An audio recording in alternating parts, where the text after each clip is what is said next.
England के खिलाफ league मैचों में अपनी एकमात्र हार के बाद कथित तौर पर गेंदबाजों के प्रति ड्रेसिंग रूम में आरोप लगाया गया। बॉलर्स, आज आप लोगों ने बहुत ही खराब बॉलिंग की है। लेकिन गेंदबाजों ने इस आरोप को स्वीकार नहीं किया। माना जाता है उन सभी ने बल्लेबाज को भी समान रूप से दोषी ठहराया। सर, हो सकता है, लेकिन देखिए पिच आसान थी और आप भी तो रन बना सकते थे। अगर भारत कप जीतता या एक करीबी फाइनल भी हार जाते तो दो अलग अलग कप्तानी की बात कभी छिड़ती ही नहीं। हालांकि सीनियर्स ने इनकार किया। इसमें कोई शक नहीं कि भारत के दो प्रमुख बल्लेबाजों के बीच दरार आ चुकी थी, जिसका खुलासा अनुष्का शर्मा के अजीबोगरीब ट्वीट से हुआ, जो बिना कुछ बताए इशारों ही इशारों में सब कुछ कह गया। बुद्धिमान व्यक्ति कुछ नहीं कहता, सिर्फ सच ही है जो झूठ के दिखावे में नहीं पड़ता। शक का बीज बोया गया और विराट, जो पहले वेस्ट इंडीज दौरे के लिमिटेड ओवर से ब्रेक लेना चाहते थे, जल्द ही अपना निर्णय बदल दिया और पूरे दौरे के लिए हाजिर हुए। अगर रोहित ने भारत को जीत दिलाई तो लिमिटेड ओवर की कप्तानी जाने का खतरा था। खिलाड़ियों का हौसला इस समय कमजोर है और मैं इस महत्वपूर्ण मोड़ पर उनके साथ रहना चाहता हूँ। नतीजा number 2, Ambati Rayudu. Bharat league table के टॉप पर पहुंचा, लेकिन तब तक एक दिवसीय विश्व कप ने अपना पहला शिकार जताया। विश्व कप देखने के लिए 3D चश्मों का ऑर्डर दिया गया है। नहीं चुने जाने का कारण ये था कि चयनकर्ताओं को लगा कि विजय शंकर के होने से टीम को 3 उपाय मिलते: बल्लेबाजी, अगर परिस्थितियां सही रही तो गेंदबाजी और बेहतरीन फील्डिंग। कप के पहले टीम में नंबर 4 के स्थान पर 15 खिलाड़ियों की दौड़ में रायडू घायल विजय शंकर के स्थान पर भी नहीं चुने गए और चयनकर्ताओं ने उनकी जगह पर मयंक अग्रवाल को रिप्लेसमेंट के तौर पर भेजा। बार बार नजरअंदाज किए जाने के बाद उन्होंने अंतर्राष्ट्रीय क्रिकेट से संन्यास ले लिया। नतीजा नंबर 3, MS धोनी।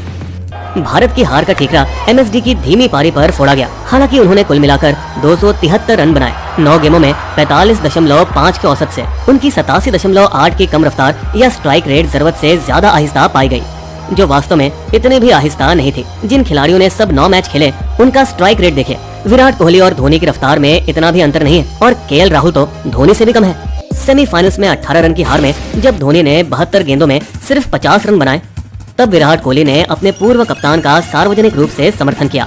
वे जडेजा के साथ बल्लेबाजी कर रहे थे और सिर्फ भुवी बाकी थे, इसलिए उन्हें भाग जम के पकड़ना पड़ा। लेकिन मुख्य चयनकर्ता MSK प्रसाद ने सभी को स्पष्ट कर दिया कि उनकी आंखें सिर्फ अक्टूबर 2020 ऑस्ट्रेलिया में होने वाले T20 विश्व कप पर टिकी है। आगे की योजना में धोनी का कोई योगदान नहीं दिखाई देता। चयनकर्ता की नाराजगी का एक और कारण भी हो सकता है। टूर्नामेंट से पहले एक सीनियर क्रिकेटर जो अफवाहें बताते हैं कि शायद वो धोनी, रोहित या कोई और वरिष्ठ खिलाड़ी है, BCCI से उसने अनुरोध किया। मैं चाहता हूं कि मेरी पत्नी विश्व कप के दौरान मेरे साथ रहे। सुप्रीम कोर्ट द्वारा नियुक्त प्रशासकों की समिति COA द्वारा निर्धारित नियमों के अनुसार खिलाड़ी की पत्नी या गर्लफ्रेंड सिर्फ 15 दिन तक साथ रह सकती है, वो भी भारत के पहले मैच के 21 दिन के बाद। इस विश्व कप की तारीख 26 जून थी और जब इजाजत नहीं मिली तो भी खिलाड़ी ने अपने मन की मानी। वो कौन सा खिलाड़ी था BCCI बताती नहीं, लेकिन इंस्टाग्राम पर पोस्ट की गई तस्वीरों के आधार पर चर्चा ये है कि वो खिलाड़ी धोनी हो सकता है, जिसकी पत्नी शायद पूरे 7 सप्ताह टूर्नामेंट के दौरान उनके साथ रही।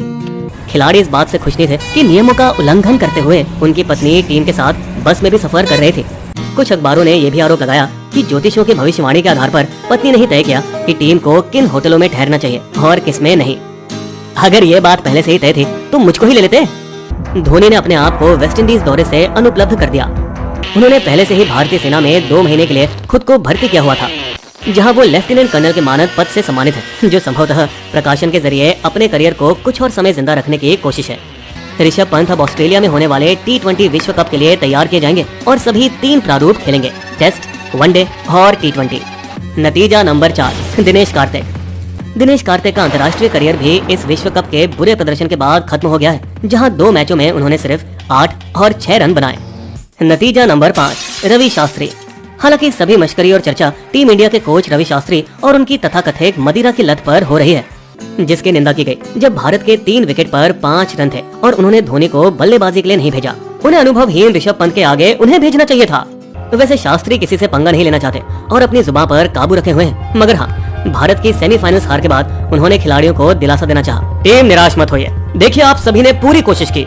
शास्त्री को 45 दिनों का विस्तार दिया गया है, जो वेस्ट इंडीज दौरे तक जारी रहेगा। जबकि उनका रिकॉर्ड संगत रहा है, वो भारत को कोई भी बड़ा खिताब नहीं दिला पाए। लेकिन कप्तान के साथ उनका तालमेल है, जिसने अपना समर्थन सार्वजनिक रूप से बताया। हम सभी की रवि भाई के साथ अच्छी जमती है और हमें बहुत खुशी होगी अगर उनका साथ कुछ और समय तक रहा। 1982-83 पाकिस्तान में 3-0 हारने के बाद महान ओपनिंग बल्लेबाज सुनील गावस्कर खुद कप्तानी से निकाले गए थे। सिलेक्शन कमेटी कठपुतली है, जिसने बैठक के बिना ही विराट की कप्तानी को नया सिरा दिया। कपिल देव, जिनका गावस्कर से कभी जमा नहीं और जिन्होंने खुद भी कप्तानी गंवाई थी 1987 के एक दिवसीय विश्व कप में इंग्लैंड के खिलाफ सेमीफाइनल में हारकर, अब भारत का अगला कोच नियुक्त करने के लिए एक 3 व्यक्ति समिति के नेतृत्व है। एक अनाम बीसीसीआई अधिकारी के अनुसार इस चुनौती में शास्त्री का पलड़ा भारी है। रवि ने सब कुछ सही किया है। एक खराब मैच कोच को खराब नहीं बनाती।